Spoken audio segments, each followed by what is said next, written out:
Welcome to all in virtue physics classes. आज हम calculate करेंगे value of quality factor in half power point for LCR series circuit.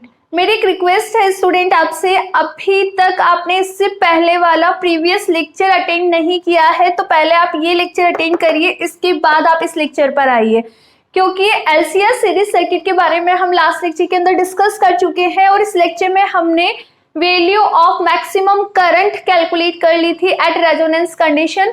और जब तक आपको ये लेक्चर नहीं समझ आएगा तब तक आप इस लेक्चर पर आगे कंटिन्यू नहीं कर पाओगे। यहाँ पर आपको और नहीं समझ आएगा कि हमने कहाँ से कैसे क्या टर्म्स यूज में लिए, बिकॉज हम इसी लेक्चर से यहाँ पर डायरेक्ट वैल्यूज यूज में लेने वाले हैं। तो मेरी प्लीज आप सभी से रिक्वेस्ट है, इस लेक्चर को अटेंड करने से पहले इससे प्रीवियस वाला जो लेक्चर है वो जरूर अटेंड करना, उसके बाद ही आप इस वाले लेक्चर पर स्विच होना, ठीक है। सो आज का टारगेट क्या रहेगा? आज का टारगेट ये रहेगा कि एलसीआर सीरीज सर्किट के लिए हमें क्वालिटी फैक्टर जिसे हम कैपिटल क्यू से रिप्रेजेंट करते हैं, एक तो हमें ये कैलकुलेट करना है, ओके। और इसके साथ साथ ही हमें इसमें बात करनी है हाफ पावर पॉइंट्स की। किसकी? हाफ पावर पॉइंट्स की, ठीक है। इसके लिए हम इससे प्रीवियस लेक्चर में जो रेजोनेंस कर्व का स्टडी किया है, रेजोनेंस कर्व, वहां से डायरेक्ट कर्व को उठाकर स्टडी करने वाले हैं।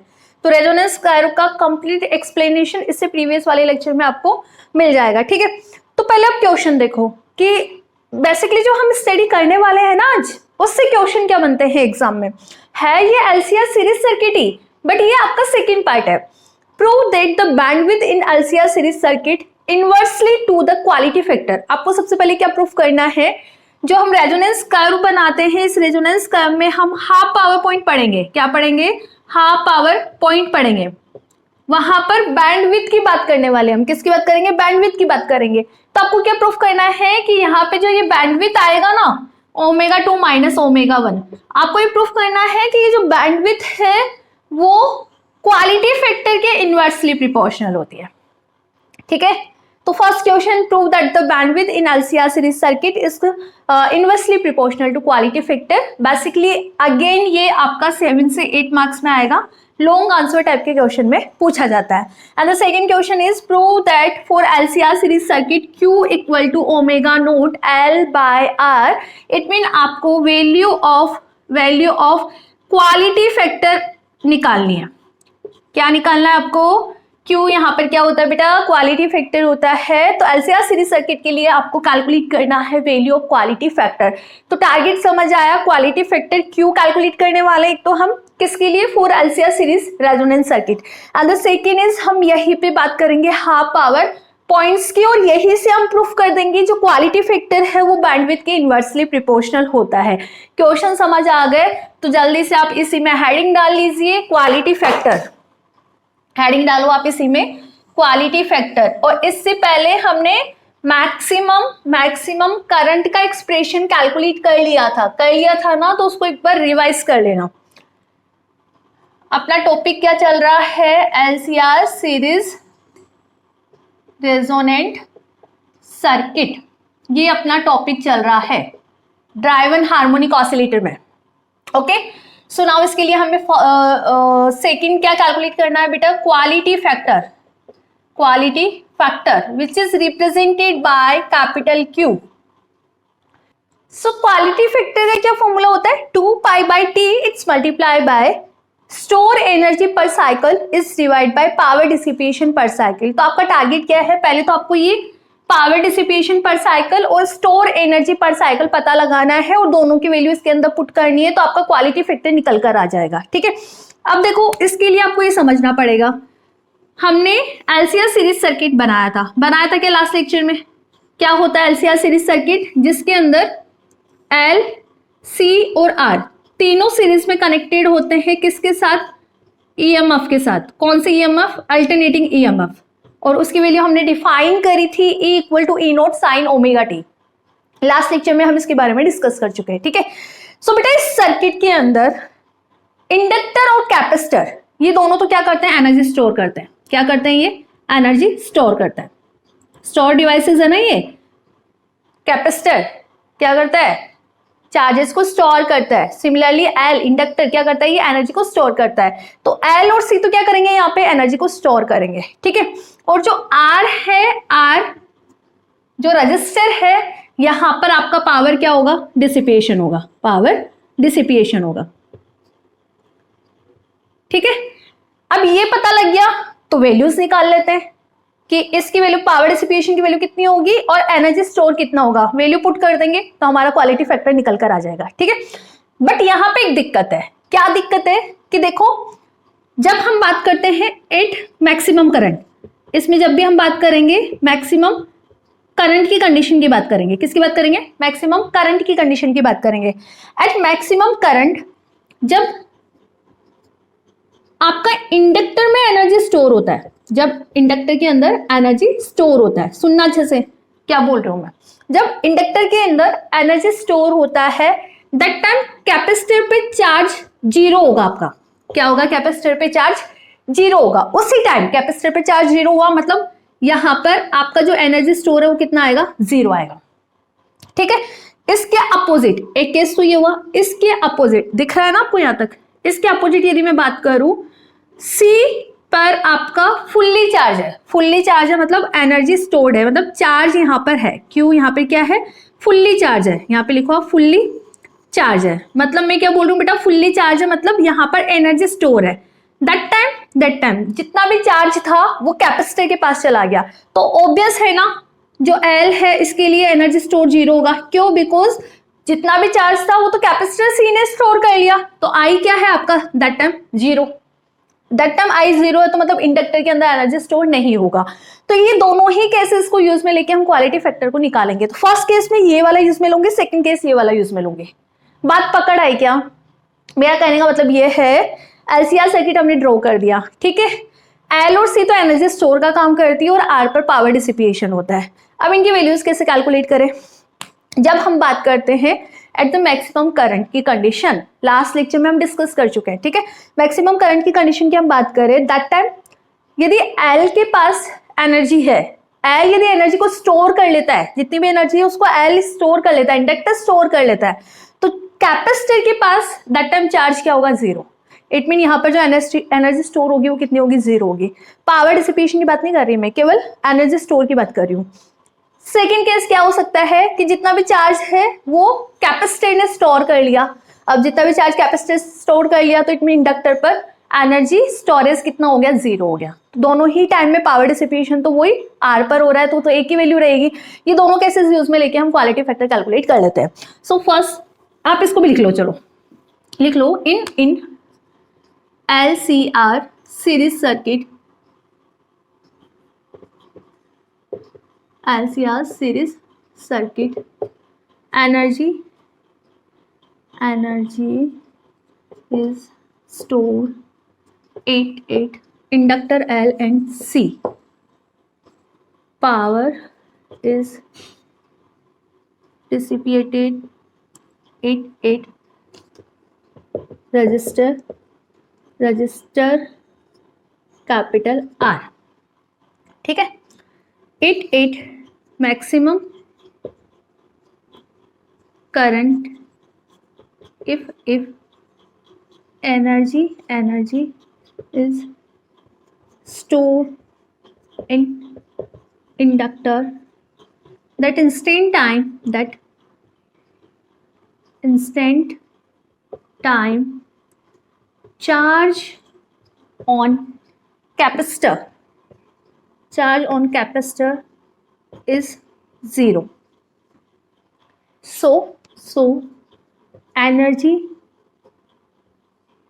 stored in inductor is half L, आप यहाँ पे यूज में लोगे हाफ L आई स्क्वायर मैक्स। आई स्क्वायर मैक्स क्यों, बिकॉज हमने पहली कंडीशन लगा दी कि इट मैक्सिमम करंट की कंडीशन पे। दैट टाइम आप एनर्जी स्टोर कौन सा यूज में लोगे, एनर्जी स्टोर जो इंडक्टर पे कलेक्ट हो रहा है, which is half L I square max, ठीक है। अब ये पता लग गया, पावर डिसिपेशन भी बता देते हैं।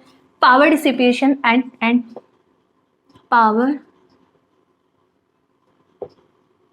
Dissipation at resistor R is, बताओ पावर डिसिपेशन हमने ऑलरेडी कैलकुलेट कर रखा है, P इक्वल टू क्या होता है आई स्क्वायर आर, और हम आई यहाँ पर क्या यूज में लेते हैं, आई हम यहाँ पे क्या यूज में लेते हैं, आई स्क्वायर मैक्स रूट मीन लेते हैं ना, तो आई बाई रूट टू का स्क्वायर, आई हम यही बात करते हैं यहाँ पे, आई मैक्स मैक्सिमम का 1/√2 पार्ट, ठीक है, और इट्स मल्टीप्लाई बाय आर। क्या करें बेटा, वैल्यूज पुट कर देते हैं, वैल्यू पुट करो जल्दी से।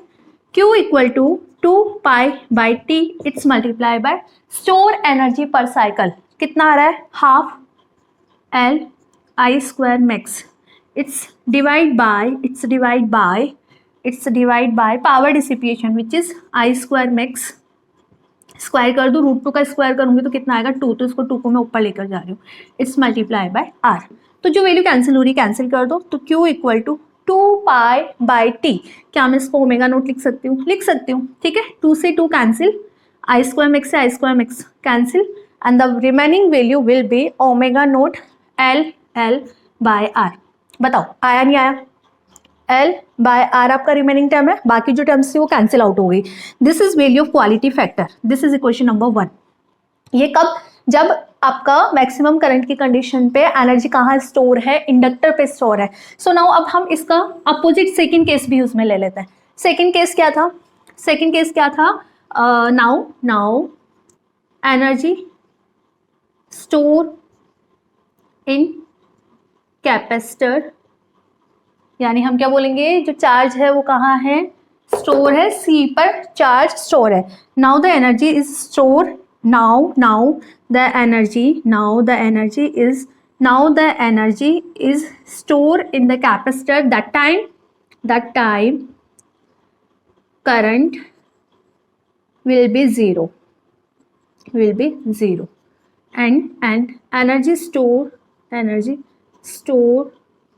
in capacitor, is represent by। सो अब क्या है, आपको क्या बताना है कि जो एनर्जी है वो कहाँ स्टोर है, यहाँ पर स्टोर है, तो दैट टाइम आपको वैल्यू ऑफ एनर्जी बतानी है कैपेसिटर पर। तो कितना होता है energy store energy per cycle which is Q square max by 2C, ठीक है। सो पुट कर देते हैं value, Q equal to 2π/T, it's multiply Q square max by 2C, it's divide by power dissipation which is, power dissipation हमने बताई थी यहाँ पर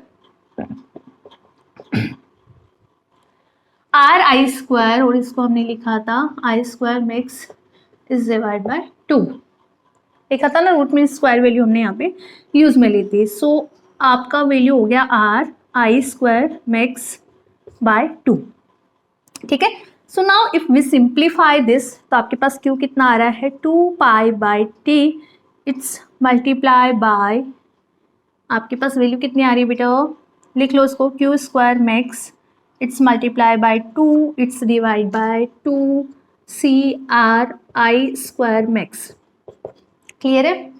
सो Q equal to omega naught लिख सकती हूँ मैं इसको, ठीक है, और 2 से 2 हम यहाँ पे कैंसिल कर लेते हैं, this is equal to Q square nought CR, इसको भी हम उसमें लिख लेते हैं omega nought square Q nought square. So if we simplify more, तो जो कैंसिल हो रहा है उसको कैंसिल आउट कर दो, कैंसिल, ये इससे कैंसिल हो रहा है, एक ओमेगा नोट से एक ओमेगा नोट कैंसिल हो रहा है, तो यहाँ पे वैल्यू बची omega naught CR। This is also quality factor and this is equation number 2, ठीक है। अब इससे पहले जो हमने क्वालिटी फैक्टर निकाला था वो हमारा कितना निकल कर आ रहा था, Q इक्वल टू, बताओ जल्दी से, Q इक्वल टू कितना निकल कर आ रहा था आपका L/R, ठीक है, ये आपका इक्वेशन नंबर 1 था ना। एक बार हम चेक कर लेते हैं L/R ही आया था क्या हमारे पास भी ओमेगा नोट L/R था, ओमेगा नोट L/R, और इक्वेशन नंबर 2 ये आ रही है। So now if we multiply equation 1 and 2, equation 1 and 2 दोनों को यदि हम मल्टीप्लाई करेंगे तो आपके पास Q स्क्वायर कितना आएगा, omega nought L/R, it's multiply by 1 upon omega nought C R. If you simplify more तो आपके पास जो वैल्यू निकल कर आ रही है वो आ रही है Q equal to L upon C R square का under root, and this is value of quality factor, value of quality factor. कर लोगे कैलकुलेट यदि एग्जाम में आता है तो। कितना निकल कर आ रहा है, under root L upon C R square. That is clear. So now अभी हमें कैलकुलेट करना है हाफ पावर पॉइंट। आप इसको लिख लीजिए, इसके बाद हेडिंग डालिए इसी के आगे हाफ पावर पॉइंट। के सुनाओ, हेडिंग डालो इसी के अंदर हाफ पावर पॉइंट, जहां पे हमें बैंडविड्थ कैलकुलेट करना है। डालो आप इसी के अंदर हेडिंग हाफ पावर पॉइंट। देखो, इसको स्टडी करने से पहले हम एक बार लास्ट लेक्चर को रिकॉल करना होगा, क्योंकि वहीं से हम यहाँ पे डायरेक्ट वैल्यूज यूज में लेने वाले हैं। वहां पर हम बात कर रहे थे कि इंडक्टर, कैपेसिटर एंड रजिस्टर तीनों ही सीरीज के अंदर कनेक्टेड है with an EMF which is alternating EMF. ठीक है बेटा, इसके लिए हमने एक वैल्यू कैलकुलेट करी थी which is I nought equal to E nought it's divide by 1 upon omega C minus omega L का whole square plus R square की power half. This is value of current. और यहाँ से हमने बोला था कि जो मैक्सिमम करंट है वो आपका निकल कर आ रहा है E nought is divide by R 888 resonance frequency where 1 upon omega C किसके बराबर होता है, आपका ओमेगा एल के बराबर होता है। इसके साथ साथ ही हमने जेड इक्वल टू आर भी कैलकुलेट कर लिया था ना। इसके बाद हमने इसी को यूज में लेके एक रेजोनेंस कर्व ड्रॉ करा था।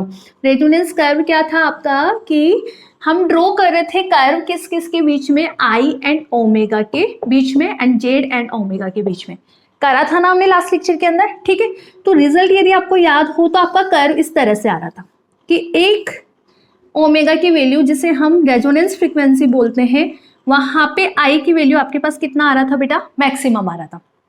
ठीक है, ये पढ़ चुके हैं हम यहां तक। ठीक है, इन रेजोनेंस कर्व, अच्छे से सुनना, हाफ पावर पॉइंट क्या है। In resonance curve they are two point where the value of current is 1 by root 2 of maximum current, 1 by root 2 of maximum current। इन दोनों पॉइंट्स पर जो वैल्यू फ्रीक्वेंसी है उसे हम क्या बोलते हैं, हाफ पावर पॉइंट। इन पॉइंट्स को हम क्या बोलेंगे, यहाँ पे हाफ पावर पॉइंट्स बोलेंगे। This omega 1 and this is omega 2। ठीक है, so in resonance curve there are 2 points A and B where the value of current will be the 1 by root 2 of maximum current। Maximum current का 1 by root 2 part होता है। इन points को हम बोलते हैं यहाँ पर हाफ पावर पॉइंट। क्लियर है, तो इसकी डेफिनेशन लिखो। इन resonance curve there are 2 points A and B where value of current will be 1 by root 2 of maximum current का 1 by root 2 पार्ट होता है। These points are known as these points are known as half power points। Clear. अब इस half power points के लिए हम bandwidth भी calculate कर लेते हैं। तो इन पॉइंट्स को हमने हाफ पावर पॉइंट्स का नाम दिया है, तो हम डिफाइन भी तो कर रहे हैं। इसको कैसे डिफाइन करें, डिफाइन कर लेते हैं। आई नॉट, मैं बोल रही हूँ हाफ पावर पॉइंट पर आपका जो वैल्यू है आई नोट का वो क्या है, I nought max is divide by root 2। I nought की वैल्यू हमारे पास कितनी थी, 1 upon E nought 1 upon omega C minus omega L का whole square plus R square की पावर हाफ, यही थी बेटा। It's equal to E nought max, I nought max था, E nought is divide by 8 resonance frequency, it's multiplied by root 2। In this equation in this equation यदि मैं बात करूं numerator terms की तो दोनों इक्वल है, तो आप डिनोमिनेटर टर्म्स को भी इक्वल रख सकते हो। तो 1/ओमेगा c माइनस ओमेगा एल का whole square plus R square की power half, this is equal to √2r। यदि हम दोनों तरफ स्क्वायर कर दे तो आपका इक्वेशन क्या बनेगा, 1/ओमेगा c माइनस ओमेगा एल का whole square plus R square, this is equal to 2r square. बताओ सही है? कितना आ रहा है बेटा, 2r square. Now if we simplify more, इसको यदि हम और सिंप्लीफाई करें तो आपके पास वैल्यू कैसे आएगी, हम इसको सिंप्लीफाई कर लेते हैं। कैसे सिंप्लीफाई करें, देखो इस आर स्क्वायर को मैं इधर लेकर आऊंगी तो क्या बचा, ओनली एक आर स्क्वायर बचा। यहाँ पर है omega c minus omega L का whole square. So here we can say, यदि हम रूट मीन स्क्वायर करें तो 1/ओमेगा c minus omega L, this is equal to plus minus R, this is equation number 2। ठीक है, तो यहाँ से हम क्या बोल सकते हैं कि हमारे पास दो इक्वेशन आ रही। कैसे, एक फ्रीक्वेंसी पर 1/ओमेगा c माइनस ओमेगा एल, इस पे तो वैल्यू है आपकी प्लस आर, तो मैंने इसको नाम दे दिया ओमेगा 1। ठीक है, सिमिलरली यहाँ पर 1/ओमेगा 2 सेकेंड फ्रीक्वेंसी पर मेरे पास जो वैल्यू आ रही है सेकेंड फ्रीक्वेंसी पर विच इज माइनस का R, this is equation number 3 and this is equation number 4। Clear है? Mathematical simple. इक्वेशन नंबर 3 और 4 को यदि हम ऐड करें, if we add equation 3 and 4, यदि हम दोनों इक्वेशन को ऐड करें तो प्लस आर में से माइनस आ गया तो 0। इधर हम सिंप्लीफाई करते हैं, इस टर्म को इस टर्म के साथ लिख रही हूं मैं, तो 1/ओमेगा 1c प्लस आएगा नहीं आएगा, आएगा क्योंकि हम ऐड कर रहे हैं दोनों इक्वेशन को, इसमें से माइनस ओमेगा 2l। क्लियर है? आगे बढ़ो, आगे कैसे सिंप्लीफाई करें, इसमें यदि मैं एलसीएम लूँ 1/ओमेगा 1 ओमेगा 2c का, तो ओमेगा 1c है ऑलरेडी, तो ऊपर आपके पास क्या बचेगा omega 2 plus plus omega 2c है तो ऊपर क्या बचा, ओनली ओमेगा 1। आपके पास ये वैल्यू आ रही है, इसमें यदि हम माइनस का l कॉमन ले ले, ठीक है, तो ओमेगा 1 प्लस ओमेगा 2 और यहाँ मैंने l कॉमन ले लिया, दिस इज इक्वल टू 0। बताओ कोई डाउट नहीं है? तो इसको हम आगे और सिंप्लीफाई करें तो omega 2 plus omega 1 it's divide by omega 1 omega 2 it's multiply by c, this is equal to omega 1 plus omega 2 और l लिख सकते हो। ठीक है बेटा, इसको हम आगे मोर सिंप्लीफाई करें तो 1/LC किसके बराबर हुआ आपका, ओमेगा 1 प्लस ओमेगा 2। ठीक है, मैं l को नीचे लेकर आ रही हूँ और ये जो टर्म है इसको ऊपर लेकर जा रही हूँ, ओमेगा 1 ओमेगा 2। ठीक है, it's divide by omega 2 plus omega 1। या वी कैन सी हियर कि 1/LC आपका किसके बराबर है, इससे ये वैल्यू कैंसिल, आपके पास क्या बचा, only omega 1 and omega 2। 1/LC equal to omega 1 omega 2, this is equation number 5। Clear है? सो नाउ वो जो अपनी इक्वेशंस थी दोनों अपन ने इरेज कर दी, अब क्या करना है, जैसे उन दोनों इक्वेशन को हमने ऐड करा था, अब उन्हीं दोनों इक्वेशन को हम क्या करेंगे, सब्सट्रैक्ट करेंगे। तो ये रही मेरे पास वैल्यू है इक्वेशन की 1/ओमेगा 1c minus omega 1l, this is equal to 0। Similarly हमने दोनों इक्वेशन को तब क्या करा था, ऐड करा था। ठीक है, तो 1/ओमेगा 2c माइनस ओमेगा, बेटा this is equal to r and here omega 2l, this is equal to minus R. ये दोनों इक्वेशन थी हमारे पास। ठीक है, सो नाउ अब हमें क्या करना है, इन दोनों इक्वेशन को सब्ट्रैक्ट करना है, तो कर देते हैं। Now equation 4 subtract from equation 3 करो। इक्वेशन 3 में से इसको माइनस करना है, तो 1/ओमेगा 2c इक्वेशन नंबर 1 में से आप मतलब 3 में से 4 को माइनस करना है। ये इक्वेशन नंबर 3 बोला था, इक्वेशन नंबर 4 बोला था। इसमें से यदि आप इसको माइनस करोगे तो बेटा मैं यहाँ पे क्या लिखूँ, -1/ओमेगा 2c लिख सकती हूँ ना। इसमें से मेरे को इसको माइनस करना है, तो -ओमेगा 1l माइनस माइनस ये प्लस हो जाएगी omega 2l, and this is, इसमें से इसको माइनस करना है तो minus minus plus, this is equal to 2r। कर लोगे ना? आगे इसको मोर सिंप्लीफाई कर लेते हैं। कैसे सिंप्लीफाई करें, अगेन ओमेगा 1 ओमेगा 2c, हम यहाँ पे एलसीएम ले लेते हैं, तो ऊपर remaining term is omega 2 minus omega 1। आगे यदि मैं इसको सिंप्लीफाई करूँ, माइनस कॉमन लूंगी तो आप क्या लिखोगे, ओमेगा 1 माइनस ओमेगा 2 और l मैंने यहाँ पे कॉमन ले लिया, and this is equal to 2r। That is clear? So now if we more simplify this, how we simplify, पहले आप यहाँ तक करो, इसके बाद मैं आगे सिंप्लीफाई कर। देखो आगे, अब यहाँ पर yes, equation number 5, 1/LC equal to ω1 ω2। क्या आपको ध्यान है 1/LC को हम ω0² लेकर चल रहे थे जब हमने डिफरेंशियल इक्वेशन निकाली थी ड्राइवन हार्मोनिक ऑसिलेटर की, ठीक है। सो ω1 ω2 को आप क्या लिख सकते हो, ω0² लिख सकते हो। तो मैं यहाँ पर भी इस टर्म को क्या लिख दूं, ω0² लिख सकती हूँ ना। तो आपका इक्वेशन क्या बनेगा, ω2 minus ω1 it's divide by ω0² C minus ω1 minus ω2 L equal to 2R। ये आपका इक्वेशन बन रहा है। If we more simplify this, यदि हम इसको और सिंप्लीफाई करें, ω0² C, ω0² C को मैं लिख सकती हूँ 1/L, लिख सकती हूँ ना, देखो यहाँ से। या फिर आप ऐसे देखो 1/ω0² C को, 1/ω0² C को यहाँ से हियर, यहाँ पे हम क्या लिख सकते हैं, 1/ω0² C को L लिख सकती हूँ ना मैं। तो यदि मैं यहाँ पर इसको L लिख दूँ तो कोई दिक्कत है कि आपको, नहीं है ना। तो L ω2 माइनस ω1, ठीक है। और इस टर्म को यदि मैं इधर लेकर आऊंगी बेटा, आप यहीं पे इसको सिंप्लीफाई कर लो, कॉम्प्लिकेटेड हो जाएगा। ω1 minus ω2 L equal to 2R, मेरे पास ये टर्म बन रहा है। क्या आपके भी ये एक्सप्रेशन बन रहा है। यदि बेटा मैं इसमें से माइनस कॉमन लूंगी, माइनस यदि मैं कॉमन लूंगी तो मैं माइनस माइनस प्लस, और ये ω2 माइनस ω1 हुआ नहीं हुआ, हुआ ना। तो this is the twice of this ना, ट्वाइस ऑफ दिस, तो हम इसको लिख सकते हैं 2ω2 minus ω1 L equal to 2R। 2 से 2 कैंसिल, तो आपके पास वैल्यू कितनी आ रही है, आपके पास ω2 माइनस ω1 कितना निकल कर आ रहा है, R/L। ω2 माइनस ω1 कितना निकल कर आ रहा है, R/L। और ω2 माइनस ω1 को हम यहाँ पर बोलते हैं बैंड विड्थ। क्या बोलते हैं बेटा यहाँ पे, इसको बैंड विड्थ बोलते हैं। इन दिस कर्व ω2 की विड्थ कम है, विड्थ कम है तो क्यों